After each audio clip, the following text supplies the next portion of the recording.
Just another brother with another humble question. Just another brother with another humble question.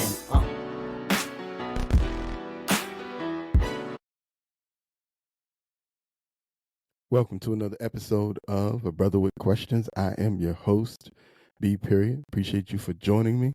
Don't forget to like and subscribe to the channel. We appreciate you listening. Let's dive in, man. We're going to dive in. We're going to talk just a little bit, real quick. We're going to talk about good times. So for those that don't know, I don't know, everybody may not know this, but for those that don't know, Netflix has just released an animated version of the old school television show Good Time. So for those that haven't seen the original was about a black family growing up in Cabrini Green in Chicago. And it was just about the family and the experiences that the family went through as they were trying to get through life. And so that was the original show, set in, I believe it was about the 70s, 80s, something in there. And so now they've got this updated version on Netflix. This updated version is produced by one of the producers is the original production company, which is Norman Lear. And then you have Steph Curry's has a production company that participated as well. And then Seth MacFarlane also has a production company that's participating. And so when you look at it, you can tell that the Seth MacFarlane influence is heavy. For those that don't know, Seth MacFarlane is the guy who created Ted, the movie Ted, and the television series. Now he's got Family Guy. He had the Cleveland Show, right? These are all his things. So here we go. We got Good Times. We talked about the trailer a couple of weeks ago because the trailer was wild. Now the whole series is out, or the whole first season is out, and it's just as wild as the trailer. My thoughts on this are, this is one of those things that I don't think we needed. And I tell you why. Number one, they're not breaking ground on the series, right? Because all they're doing every episode is basically playing on some stereotype that you have about black people in the ghetto. And of course, because it's animation, we're taking that stereotype and then we're doubling down on it by 10. And so now it's just becoming a caricature of itself. I wouldn't even call it sarcasm. I would just call it a caricature because it ain't real. And it's clearly that they're not trying to be real, which takes away from the original story, because the original story was trying to tell the struggle of a black family in Cabrini Green at the time, so that you can see that these aren't just that they're just people like everybody else. These are not, I mean, obviously these imaginary characters are people, but the caricature, I mean, let's just start with, and I talked about this in my video when I watched the trailer, the baby.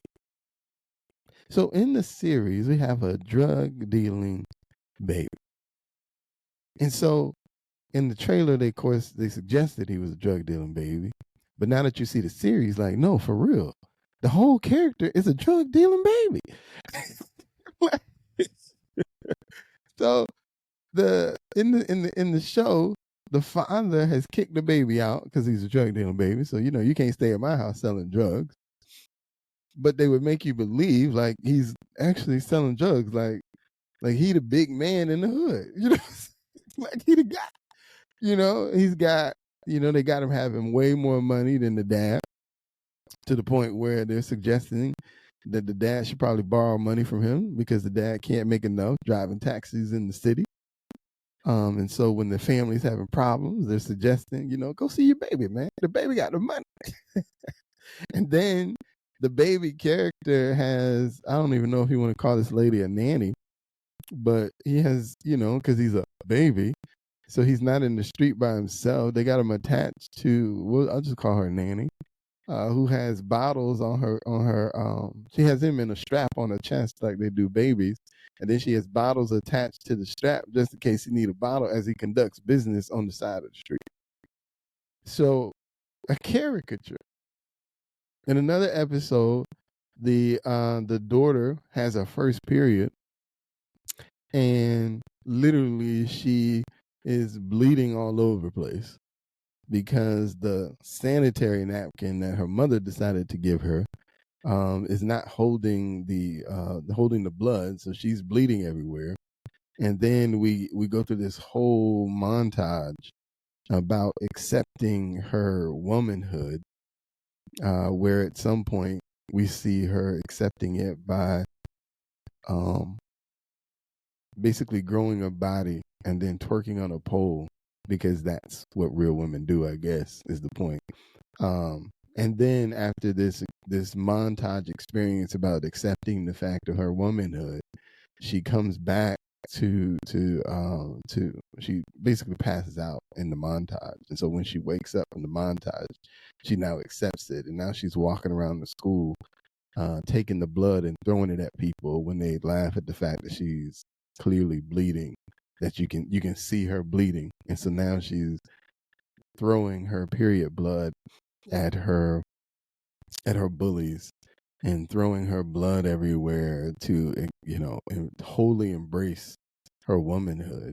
And it's just like, you got to be kidding me. Like, what is this?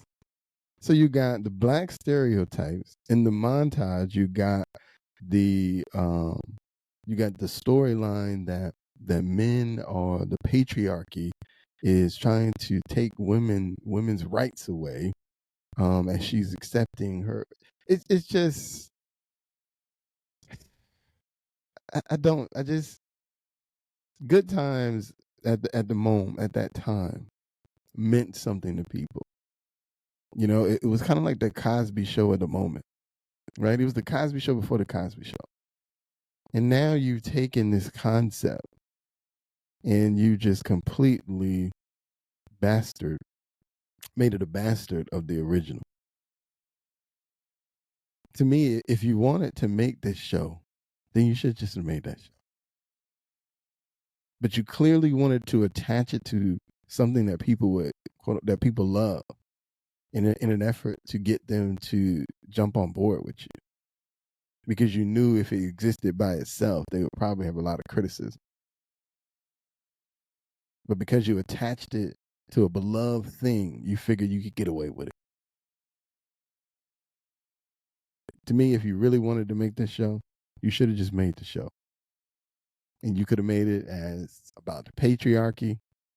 You could have made it about you trying to be satirical and make caricatures of black people in the ghetto.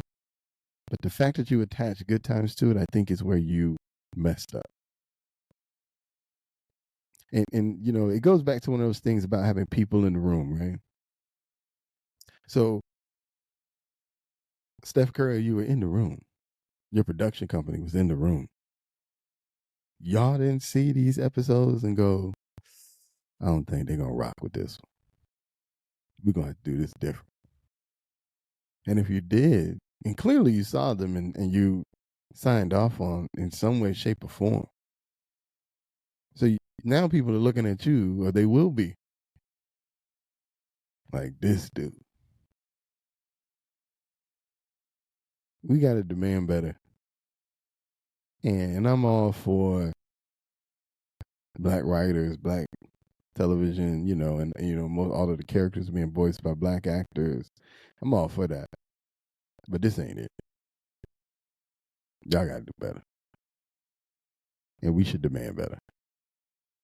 And on that note, I'm B. Period, and I'm out.